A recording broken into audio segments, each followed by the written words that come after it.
और जब मम्मी का ऐसा हुआ तो फिर मैंने सोच लिया कि अब मुझे कुछ नहीं करना, अब मुझे कुछ नहीं करना, ना म्यूजिक करना है, कुछ नहीं करना, मैं तो किसके लिए करूँगा। और अभी हाल में ही मैंने अभी इंडियन बुक ऑफ रिकॉर्ड में अपना नाम दर्ज करवाया है और एक म्यूजिकल रिकॉर्ड मैंने बनाया है। मेरी मम्मी जा रहे थे तो बस मेरा उनसे क्वेश्चन था कि शायद ये मुझसे रूठे हुए हैं, तो मैंने उस जोन को समझ के वो गाना बनाया। तो वो ऐसा था, रूठी मेरी माँ में कैसे मनावा, रूठी मेरी माँ में कैसे मनावा, दर्द ये कैसे मैं छुड़ावा, ये नैना रोवे रोवे, आजा मेरी माँ, ये नैना रोवे रोवे, आजा मेरी माँ।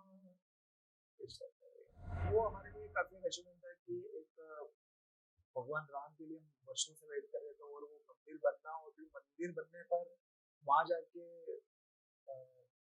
उनकी गुणगान करना एक अपने आप में बहुत बड़ी बात। तो अच्छा लगता है वो सुन के, हाँ वहाँ गए थे, वहाँ पर परफॉर्म किया था। पूरी सुनने में बड़ा अच्छा लगता है लेकिन बहुत टफ गाना है। तो मैंने बहुत प्रिपरेशन करी थी इसकी, और फर्स्ट टाइम फिर मैंने मतलब इसमें में स्टेज पे परफॉर्म किया था। वहाँ पर मेरे मम्मी पापा और मेरे फैमिली के जितने भी हैं, तो सब। म्यूजिक का एक ऐसा होता है कि इसके लिए कोई साल नहीं होता है, कोई वो नहीं होता है, इसको आपको तैयारी कंटिन्यू रखनी होती है, इसका कोई वो नहीं है तो मैंने इतने साल। लेकिन हाँ, एक प्रयास और एक प्रैक्टिस तो आपको कंटिन्यू रखनी पड़ती है और आगे भी कंटिन्यू रखना है। कुछ लोग ऐसे हैं जो पर्दे के पीछे होते हैं, पर्दे के पीछे से ही वो काफी सपोर्ट करते हैं। कभी होता है ना ऐसे कि यार समझ में नहीं आ रहा क्या करूँ, तो बस आप बात कर लो। हाँ, तो तो आपके आधी समस्या हल तो वैसे ही खत्म हो जाएगा। यार समझ में नहीं आ रहा है क्या करूँ क्या है, तो ठीक है, पर्दे के पीछे से वो लोग काफी सपोर्ट करते हैं, भाई तू बड़ा है, हमको देखना है, तुझे आगे देखना है। सही है।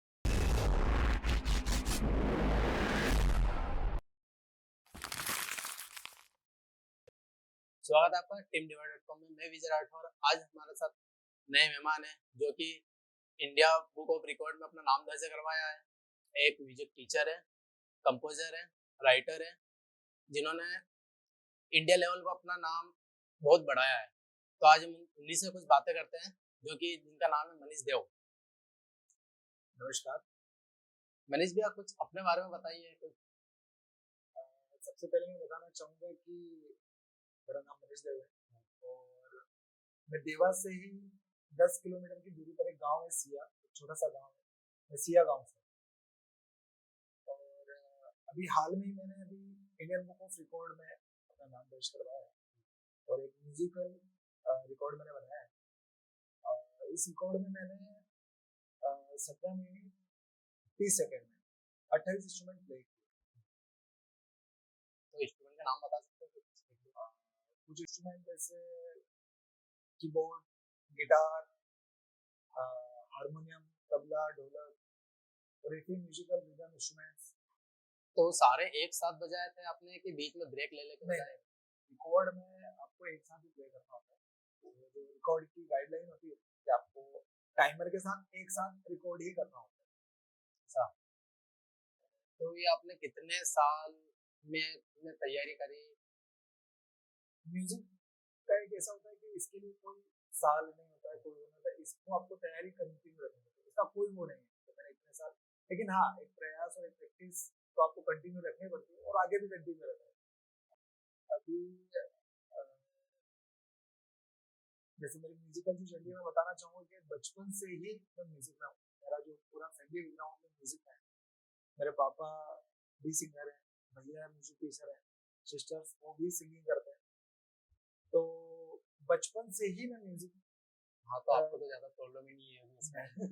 क्योंकि घर का ऐसा माहौल होता था कि पापा पापा भजन करते थे और घर पे ही उस टाइम पापा के दोस्त सब घर पे आके बैठते थे उस टाइम। तो कुछ भी होता क्या था कि कभी कोई ढोलक वाला नहीं आया, कभी कोई हारमोनियम वाला, तो चलो मैं बैठ जाता था। उस टाइम सबका एक मार्गदर्शन मिलता था कि चलो ऐसे बजाओ वैसे, तो कभी ढोलक, कभी तबला, कभी हारमोनियम, तो धीरे धीरे धीरे करके सारे इंस्ट्रूमेंट बजाना सीख गया। हाँ, वही से बस अभी सीख रहा हूँ।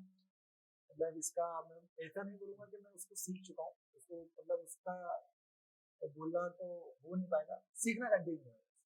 तो आपकी फैमिली है ना मिडिल क्लास से है या फिर शुरू से? नहीं, मैं एक मिडिल क्लास फैमिली से ही हूँ, और क्योंकि पापा की जॉब थी, लेकिन हम जैसे 10 भाई बहन हैं, तो 10 भाई बहन, ये 8 सिस्टर्स हैं और 2 भाई भी। और तो इतने बच्चों को मैनेज करना, शादियाँ ये वो करना पॉसिबल नहीं। तो लेकिन सभी को पढ़ाया, सारी सिस्टर्स को पढ़ाया, भैया को पढ़ाया, मुझे भी। जयपुर मैंने एमए किया है म्यूजिक से, वोकल से। तो काफी टफ तो रहा, लेकिन ये है कि छोड़ा नहीं। और मम्मी पापा का, सिस्टर्स का, भैया का, सबका काफी सपोर्ट था कि करते जाना है, तो बस करते गए। तो आपने जब ये सिंगिंग चालू करी है, आप सीखे करते तो आपने फर्स्ट बार कहाँ पे आपको मंच मिला कि घर से ही आपने कुछ करा? घर से तो हम गाते आ रहे हैं, लेकिन एक मंच जहाँ सामने ऑडियंस, वो 2015 के पहले देवास में किशोर कुमार नाइट होती है, मल्ला की तरफ। तो उस टाइम किशोर कुमार नाइट के लिए मैंने पापा से बोला था कि, जैसे पापा को पिताजी बोलते हैं, पिताजी को मैंने बोला था कि पिताजी मुझे भी पार्टिसिपेट करना है और मुझे भी गाना है। तो उस टाइम लाइव ऑर्केस्ट्रा होता है, उसी के साथ में गाना होता है। तो उस टाइम मुझे अभी भी याद है, मुझे गाना मिला था पग घुंघरू बांध मेरा नाची। तो वो सुनने में बड़ा अच्छा लगता है, लेकिन बहुत टफ गाना है। तो मैंने बहुत प्रिपरेशन करी थी उसकी। और फर्स्ट टाइम फिर मैंने मल्ला स्टेशन में स्टेज पे परफॉर्म किया था। वहाँ पर मेरे मम्मी पापा और मेरे फैमिली के जितने भी हैं, तो सभी वहाँ पे फर्स्ट टाइम मुझे मिला था। और तभी मुझे लगा था उस टाइम, मतलब जो ऑडियंस था और मम्मी पापा और एक सबका जो एक वो था, गाते हुए सुन रहे थे, और जो चेहरे की, मुझे लगा था कि अब मुझे करना है और मुझे इसे कंटिन्यू रखना है। तो बस करना था, उसको मैंने कंटिन्यू रख रहा हूँ और आगे भी कंटिन्यू रखूंगा इसको। तो वहां से ना आपकी जर्नी चालू हुई है हाँ, सिंगिंग की। और आपने म्यूजिक में क्या क्या अचीवमेंट प्राप्त किया है कि यस, ऐसा कुछ बड़ा, और उसके बाद कि कहीं आपने ऐसी जगह गाया कि जो अच्छे लेवल पे हो?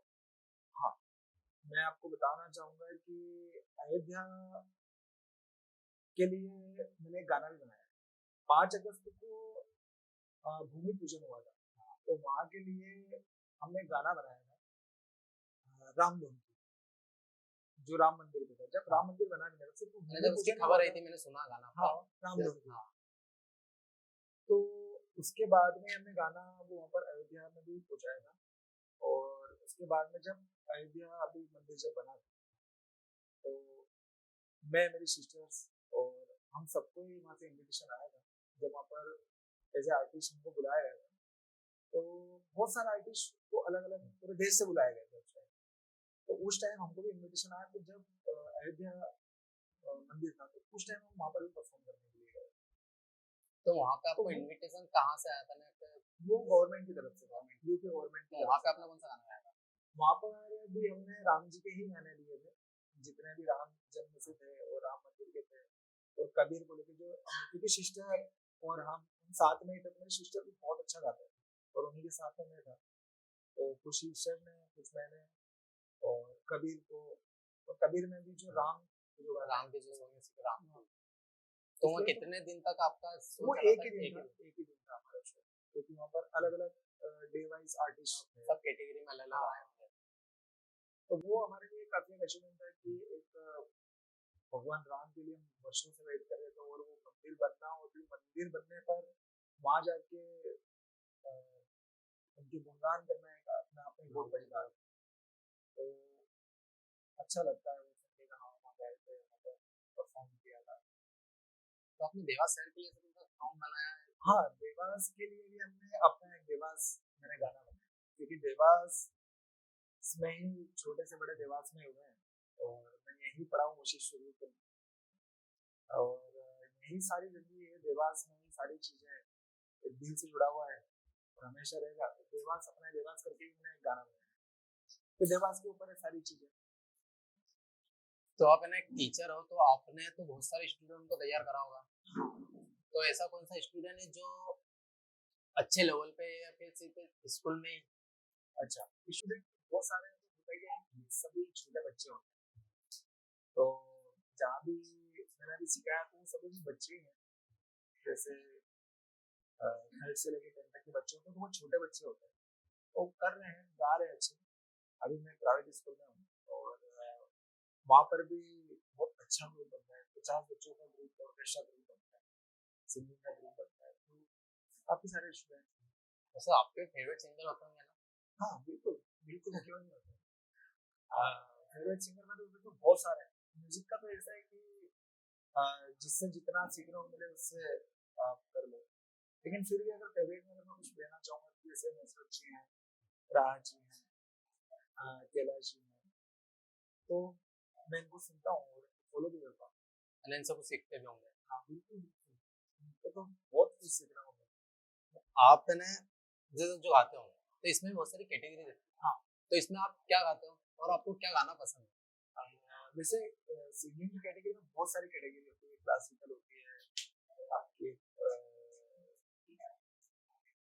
भजन और सूफी, लेकिन मेरा जो जोन स्टार्टिंग से रहा है वो सूफी गाने का रहा है। सूफी गाना ज्यादा पसंद करता हूँ गाने। तो सूफी में किस टाइप से गाने होते हैं? सूफी में जो होती है, मतलब सूफी एक कव्वाली टाइप के गाने होते हैं जो नुसरत जी गाते थे, तो सूफी एक अलग कव्वाली एक जोन होता है ना, कव्वाली को थोड़ा सा म्यूजिकल देके है। हाँ है ना, वही चीज है। हाँ, वो हाई पिच गाने उसमें होते हैं, तो एक अलग ही जोन होता है। यदि आपको बॉलीवुड में गाना का मौका मिले तो उसमें आप कौन से जोन में गाना गाओगे? मैं सूफी में गाना चाहूंगा, क्योंकि स्टार्टिंग से मेरा अगर जोन वही है तो सबसे स्ट्रॉन्ग जोन मेरा वही है, तो अगर ऐसा चांस मिले, वो हर कोई चाहेगा कि इसको चांस मिले, तो बिल्कुल ऑफ कोर्स वो करूंगा। तो सूफी में जैसे क्या होता है कि एक सेट सॉन्ग ज्यादा अच्छे रहते हैं। हाँ मैंने ज्यादा सुना है हाँ ना, और उसमें कभी अपन लव सॉन्ग रहे, कोई रोमांटिक सॉन्ग रहे, तो उसमें कुछ कभी ऐसा होता है, लेकिन बॉलीवुड में कभी आपके पास आया कि आपको गाना गाना हाँ और आपको सूफी गाना गाना हाँ और रोमांटिक गाना है, अच्छा, तो उसमें थोड़ा सा नहीं वो भी फिर उसको गाना पड़ेगा, वो जोन भी होता है। ऐसे बहुत सारे गाने हैं जो लव सॉन्ग है, उसका एक पर्टिकुलर ऐसा डिसाइड नहीं है कि नहीं सूफी सिर्फ सैड या ऐसा कुछ क्योंकि हो। मैंने अब तक जितने भी सूफी गाने सुने हैं हाँ, वो कहीं ना लगभग कहीं ब्रेकअप होता है, हाँ, कभी ऐसा होता है, अधिकतर गाने ऐसे होते हैं। जना ज्यादातर सैड सॉन्ग ही है। हाँ सैड सॉन्ग, तो ऐसा कुछ है नहीं, इसको आप किस जोन से गा रहे हो वो आपके ऊपर डिपेंड है। और मैं सूफी तो पहले से गाता ही था, और एक इमोशनली मेरा टच इसलिए भी है कि कोविड में मम्मी चले गई,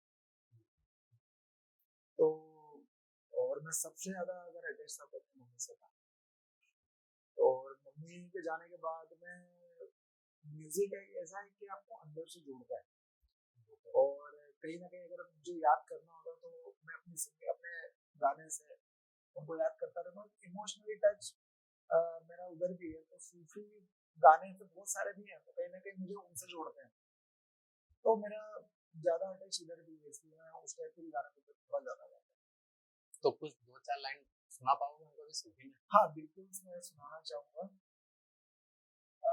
जैसे मैं बात कर रहा हूँ कोई मम्मी की, तो उन्हीं के लिए मैंने 2 गाने भी गाए थे, तो एक गाना मैं आपको सुनाना चाहूंगा कि जब बस मेरे गाने में लिखता भी हूँ, इसको मैंने लिखा भी था, तो ये लिखा हुआ ही गाना है, कंपोजिशन मेरी नहीं है, कंपोजिशन किसी सिंगर की है, मुझे याद नहीं, और इसके लिरिक्स बहुत अच्छे थे कि रूठी मेरी माँ ने कैसे मना। ये उस टाइम का है कि जब मेरी मम्मी जा रहे थे, तो बस मेरा उनसे क्वेश्चन था कि शायद ये मुझसे रूठे रहे हैं, तो मैंने उस जोन को समझ के वो गाना बनाया, तो वो ऐसा था,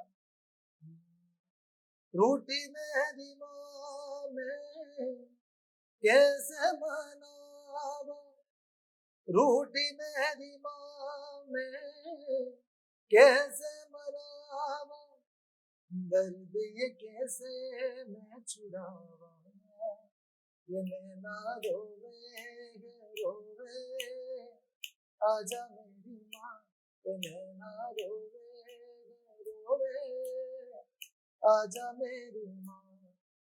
तो आपको सुन के हार्ट टचिंग है पूरा, कि एक बार सुनते से डायरेक्ट हार्ट पे लगता है। काफी ये गाना मतलब काफी दिल के करीब, बहुत करीब है। तो इसको रिकॉर्ड भी करवाने का सोचा आपने? नहीं, ये है, इसको मैंने रिलीज किया है, यूट्यूब पर है। हाँ, इसको किया है। और उसके बाद जैसे आप सिंगिंग करते हो तो आपको इसमें बहुत सारी कठिनाइयां भी आई होगी, तो उसमें कोई आपके साथ ऐसा व्यक्ति जो आपके हर डाउन फ्लो में भी आपके उसमें खड़ा हो? कि हर ने क्या होता है कि किसी भी व्यक्ति के पीछे एक औरत का हाथ होता है, ऐसा आपके पीछे भी किसी का हाथ है? आ, सबसे अगर पहले मैं अगर बोलना चाहूंगा तो मेरी लाइफ में सबसे बड़ा रोल जो था और अभी भी है, मैं अपनी मम्मी को बोलूंगा। क्योंकि जब मैंने म्यूजिकली मैंने स्टार्ट किया था तो मैंने ग्रेजुएशन भी नहीं किया और मैंने जॉब स्टार्ट करी, तो उस टाइम मुझे मम्मी ने बोला था कि नहीं करो, मैं मैनेज करूंगी। चाहे फिर उज्जैन मेरा कॉलेज था माधव म्यूजिक, तो जॉब करना था, फिर जॉब करने के बाद में कॉलेज जाना होता था। तो उस टाइम इतना भागा दौड़ी, यहाँ पे जॉब भी करना फिर वहाँ कॉलेज भी जाके करना, तो रेगुलर मैंने स्टार्टिंग में मेरा एडमिशन रेगुलर में लिया था, लेकिन इतना ज़्यादा हो नहीं पा रहा था कि सुबह में जॉब कर रहा था, शाम को वहाँ जा रहा था, फिर मैंने सोचा मैं प्राइवेट करूँगा, मैं ऐसे ही कर लूँगा। तो उस टाइम नहीं कर पा रहा था, लेकिन एक जो होता ना कि मान शब्द ऐसे होते हैं कि कर मैं हूँ, मैं हूँ, तुम करो मैं हूँ, सब हो जाएगा, सब हो जाएगा। तो बस वो जो दो शब्द जो कानों में पड़ रहे हैं, ठीक हमें बोल रहे हैं तो ठीक कर लेंगे। तो आज भी मैं मानता नहीं हूँ कि मम्मी नहीं है, कि मैं आज भी मानता हूँ कि वो आज मेरे पास है और कहीं ना कहीं मुझे उनके लिए करना है और करते जाना है। और फिर और मैं कुछ ले रहा हूँ कि कुछ ऐसे इंसान होते हैं जो पर्दे के पीछे होते हैं, उनको पर्दे के आगे नहीं लाना होता है। और जैसे मैं सिस्टर का ही बोलूँगा, मेरी सिस्टर बहुत सपोर्टिव, मम्मी जाने के बाद में अगर ऐसा हो गया था कि बहुत टूट चुका था, तो अगर मुझे उस टाइम कुछ खड़े करने वाले थे तो मेरी सिस्टर्स, मेरी बहनें थी जो एक माँ के रूप में होती है, तो उन्होंने ही मुझे खड़ा किया कि भाई खड़े हो, बहुत कुछ करना है, ऐसा हारना नहीं है, टूटना नहीं है। तो उस टाइम मैंने फील हुआ, और आज भी कभी टूटता हूँ तो ये लोग तो हैं ही सही, तो कुछ लोग ऐसे हैं जो पर्दे के पीछे होते हैं, पर्दे के पीछे से ही वो काफी सपोर्ट करते हैं। कभी होता है ना ऐसे कि यार समझ में नहीं आ रहा क्या करूँ, तो बस आप बात कर लो। हाँ, तो आपके आधी समस्या हल तो वैसे ही खत्म हो जाएगा। यार समझ में नहीं आ रहा है क्या करूँ क्या है, तो ठीक है, पर्दे के पीछे से वो लोग काफी सपोर्ट करते हैं, भाई तू बड़ा है, हमको देखना है, तुझे आगे देखना है। सही है। तो एक समय शायद ऐसा सुनने में आता है कि आपने सिंगिंग छोड़ने का कुछ, हाँ, कि अब नहीं करना सिंगिंग। हाँ, मैंने जरूर सोचा था ये चीज। कोविड के टाइम मम्मी की तबीयत खराब हुई थी, 3 दिन का ही बस था वो। फर्स्ट दिन मम्मी की तबीयत खराब हुई हॉस्पिटल में, उस टाइम ऐसा माहौल था कि आप जा नहीं सकते हॉस्पिटल में, डर का माहौल ऐसा बना हुआ था कि जो हॉस्पिटल में जा रहा है वो आ ही नहीं रहा है। सही है, ये तो बहुत सारे हाँ, हमने कि भी देखा हॉस्पिटल, है। हाँ, तो यार मम्मी के लिए भी डर था कि ऐसा ना हो कि हम हॉस्पिटल जाए और पता चले मम्मी आया ना, एक डर भी अलग है। तो घर पे ही सारी चीजें हमने करी। तो उस टाइम का एक बताऊंगा मैं कि ऑक्सीजन की बहुत जरूरत थी, सिलेंडर मिल नहीं रहा। तो उस टाइम भी रात में मैं तो सिलेंडर लेने के लिए चला गया था माउंट के पास, तो रात भर वहाँ पे लाइन में लगे हुए रहे और सुबह सिलेंडर मिला, सुबह मैं आ गया। तीसरे दिन की बात बता रहा हूँ, मम्मी की जब तक खराब, तो मैंने पूछा कि भैया मम्मी ने कुछ खाना आना खाया है कि नहीं, तो बोले मैंने खाना नहीं खाया। अगर खाना नहीं खाएंगे तो ठीक कैसे होंगे, ठीक कैसे होंगे, यार हॉस्पिटल ले जाना चाहिए। तो उस टाइम वो सिलेंडर का एक छोटा सा बताऊंगा मैं आपको कि वो एम्बुलेंस का भी कुछ पता नहीं था। और उस टाइम थे कि मेरे भैया, 2 भैया हैं, उसके बड़े पापा, 2 भैया हैं, भाई हम जैसे चारों भाई हैं, ऐसा नहीं बोलूँगा कि चारों भाई हैं। उस टाइम भैया थे तो भैया ने कार पहुँचा दी थी, कार नहीं रखी। उस टाइम सब इन लोगों का काफ़ी सपोर्ट था। तो कार में मम्मी को कैसे रखे, सिलेंडर को कैसे रखे, पॉसिबल ही नहीं है। सिलेंडर तो बहुत बात, वो सिलेंडर वैसे खड़ा होता है, उसको रखना पॉसिबल ही नहीं है। तो कार में भी नहीं रख पा रहे, दूसरी गाड़ी में नहीं रख पा रहे, कुछ भी नहीं कर पा रहे। तो एक सवारी की मैजिक होती है। हाँ, तो सिलेंडर को हमने बाहर पैरदान पे रखा और उसको इसके पकड़ के मैं बाहर खड़ा और मम्मी को अंदर सीट पर, मेरी दीदी और जीजाजी वगैरह साथ साथ। वहां से हम निकले और हॉस्पिटल गए। बस हॉस्पिटल वहां पे पहुंचे तो मतलब वो टाइम था जब फर्स्ट टाइम जब सुना कि नहीं, तो मैं काफी डिस्टर्ब हो गया। अरे यार, तो दुनिया खत्म हो गई, पहले तो सब कुछ खत्म हो गया। सही।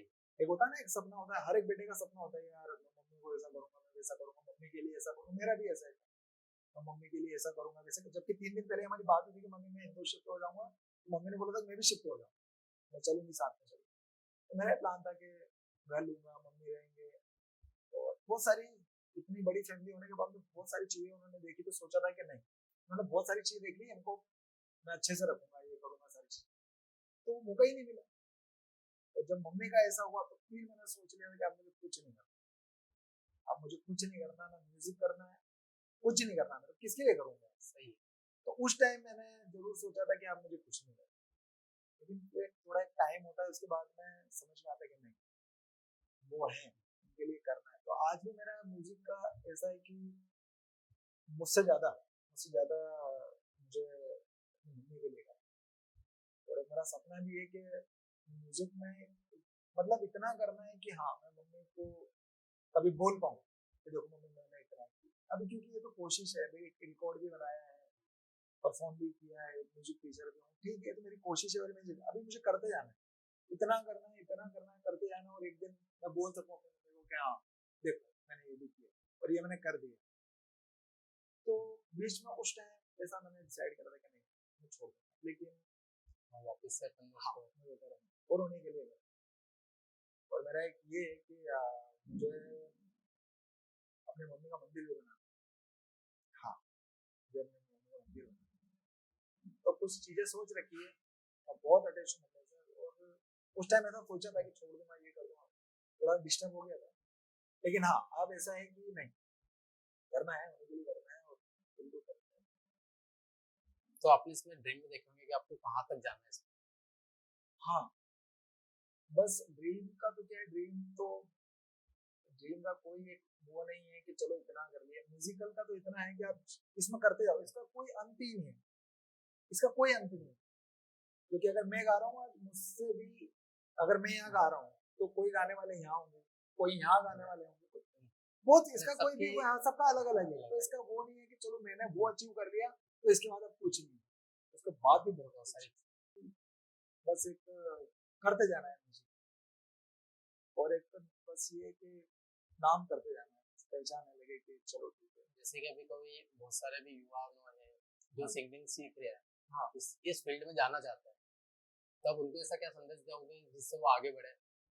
मैं उन्हें को यही कहना चाहूंगा कि अगर आपको ये चीज पसंद है और आपको ये करना है तो फिर आप कुछ मत सोचो, क्योंकि संगीत जीवन मांगता है। वो ऐसा नहीं है कि चलो 6 महीने में कर लूंगा, मैं सिंगर बन जाऊंगा, 6 महीने कर लूंगा, मैं ये बन जाऊंगा। वो बहुत सारे सिंगर पे इंस्टा पे देखते भी, हाँ, वो रील बना के फेमस हो जाते हैं, तो उनका क्या सीन है?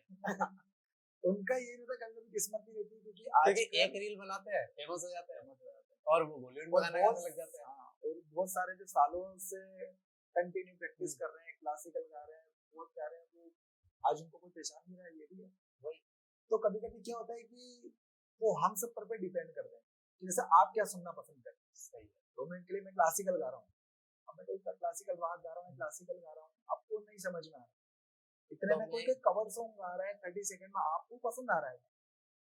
तो आजकल की ऑडियंस पे भी डिपेंड है, तो वो किस चीज को बढ़ावा दे रहे हैं, उसके ऊपर भी डिपेंड है। चैलेंजेस भी आते हैं बहुत सारे कि इंस्टा पे 30 सेकंड में फेमस हो रही है व्यक्ति, हाँ, और आप वही मेहनत कर रहे हो, पूरा दिन लगा रहे हो उसी चीज में, वही मैं बोल रहा हूँ ना, वो ऑडियंस के ऊपर डिपेंड है कि उनको क्या पसंद आ रहा है। तो आप भी ऐसा कुछ करो ना कि मैं बिल्कुल, हाँ, मैं भी करूंगा। तो अभी तो मैं रिकॉर्ड में लगा हुआ था, और अभी मेरा यही है कि मैं कुछ गाने बनाता हूँ, गाने लिखता भी हूँ। मेरी कोशिश यही है कि मैं आप आगे इसी में काम करूँ। क्या होता है कि आजकल व्यक्ति 30 सेकंड में सुनता है, हाँ, तो उसकी इच्छा रहेगी तो सुनेगा, अच्छा लगेगा, हाँ वरना 1-2 सेकंड में स्किप। तो आप भी ऐसा कुछ कि अब मैंने क्योंकि मेरी पढ़ाई मैंने एमए किया, मैंने लोकल से ही किया। उसके बाद मैंने ये जो रिकॉर्ड है इसके लिए तैयारी करी थी इंस्ट्रूमेंट, और ये सारे इंस्ट्रूमेंट भी मैं सीख रहा हूँ, ऐसा नहीं कि सीख चुका हूँ, सीख रहा हूँ। और अभी मेरा ये है कि हाँ मैं ये स्टार्ट करूँगा कि मुझे गानों पर काम करना चाहिए, गाना चाहिए, क्योंकि मैं बनाता हूँ लिरिक्स लिखता भी हूँ, तो मैंने सोचा है कि मैं करूँगा ये। चलो ठीक है, आज के लिए यही समाप्त करते हैं आज की चर्चा। बहुत बहुत धन्यवाद मनीष जी, जो आपके बारे में आपने इतना कुछ बताया। Thank you.